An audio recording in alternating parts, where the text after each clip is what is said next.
Are you nervous? Yes, I'm nervous. Okay, we're gonna redo that. Hello YouTube and welcome to another episode.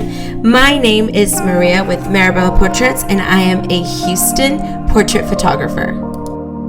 In today's episode, I get to photograph a very talented women's photographer, Misty Higgins. She is coming all the way from Virginia and I cannot wait to show you what we captured. What I love most about photographing women, there's probably two things. I love being in the studio with them and hearing their stories, because every woman has an amazing story about why she's doing a boudoir shoot and what has brought her to that place. And I just always think it's interesting. I love people and I love connecting with them and the things that make them who they are.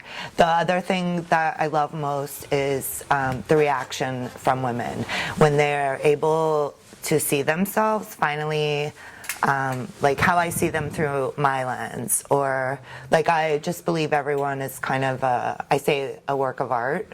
And I love women who, I get a lot of timid women and shy women, and I don't think they see themselves as beautiful, and so seeing them have that experience is always amazing. I never get tired of that. I am very nervous because I'm intimidated by you. No, I'm nervous because although I do this all the time, I really have only been photographed maybe one time 8 years ago, just a couple headshots, and then maybe one time just messing around with another friend. So I'm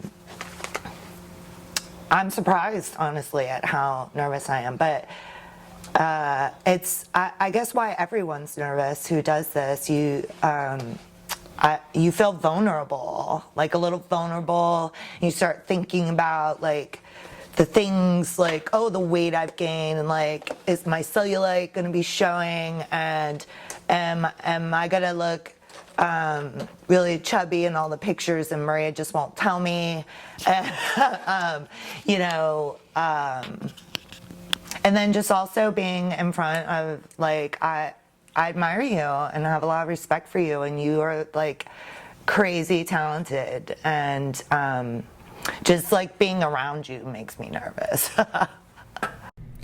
First of all, Misty is an incredibly talented photographer who just naturally understands how to capture that emotional and authentic, sensual beauty in women. I am absolutely obsessed with her boudoir portrait work.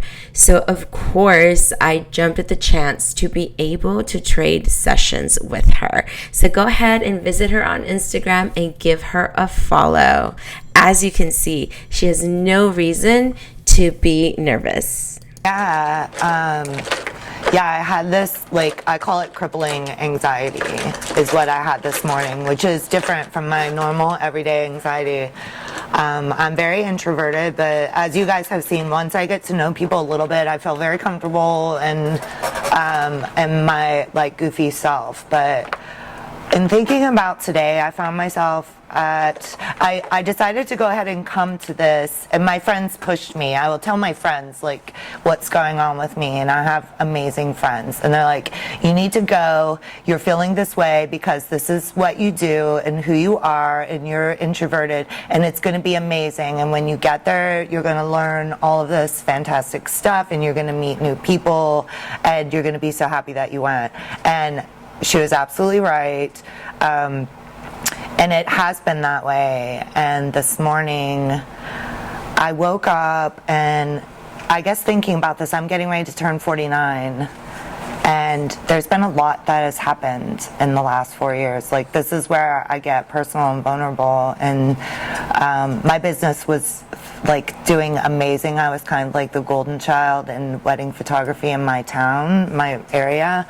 In 2016 I had gotten engaged. We had got the house of our dreams. Everything was perfect. And then in December 23rd, I was diagnosed with breast cancer, and over the course of the next year I lost everything.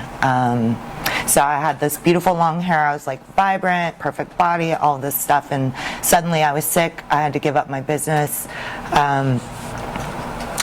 6 months into my treatment, I found out my fiance was cheating on me. He left me. So I had this like complete emotional breakdown. I'd lost all of the things that from the outside make me a woman. My hair, my boobs were all mangled. I was physically sick every day. And I was alone going through devastating heartbreak and betrayal. And so when I finally got through all, there's other stuff, but I'm going to leave that out of this episode. It might be like a little too much, but I'll just say it got worse than that even.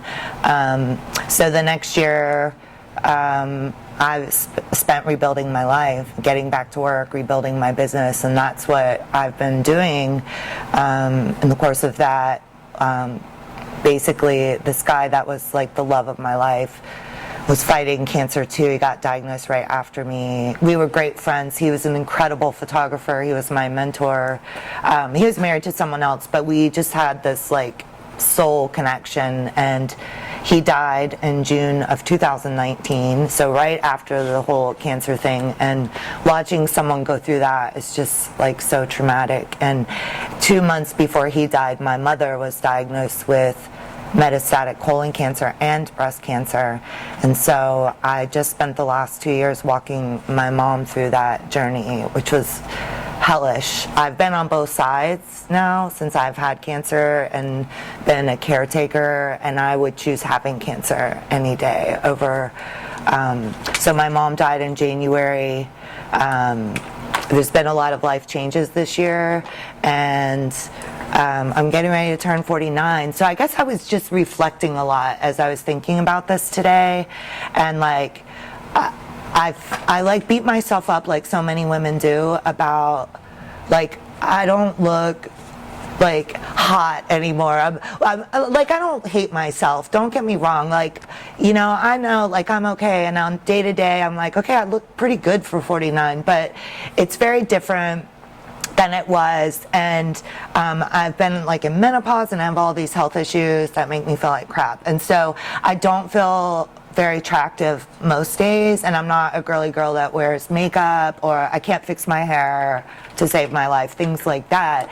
And so I just haven't really felt beautiful in a long time. And then like things like the betrayal that I experienced sort of fueled that, because when you have that kind of experience, you just, even if you're like evolved and you like have all these tools, you still somewhere in the corner of your mind and your heart, you think you're not good enough, you know. And so it like takes me to this emotional place, like, which I know because it happens for women I photograph, but somehow it caught me off guard for myself, because I was like, I'm just gonna like take all these clothes and Maria's gonna take my picture. I didn't realize like it was going to be like a more profound experience. I can feel the stars fall down where we are, where we are.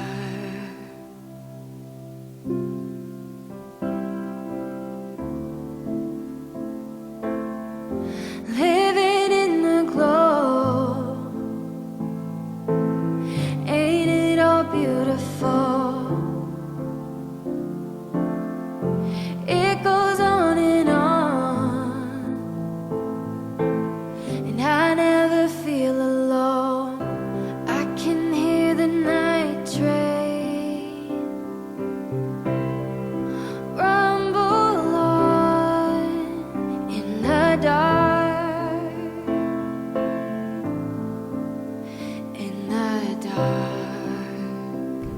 There is so much that Misty has left out from this story, and there's definitely not enough time for us to share it. But Misty, if and when you're watching this, I just want you to know how impactful you are. What an incredible weekend I had getting to know you. You're so strong. and so driven and just amazing. Knowing you really truly has made my life better, because you're an inspiration. And I hope that through these images you see how the world sees you as a beautiful, powerful fighter. The setting sun paints a fire in the sky when the day is done. How the wind through the window makes you wanna run, calls you out to the coast with the promise of.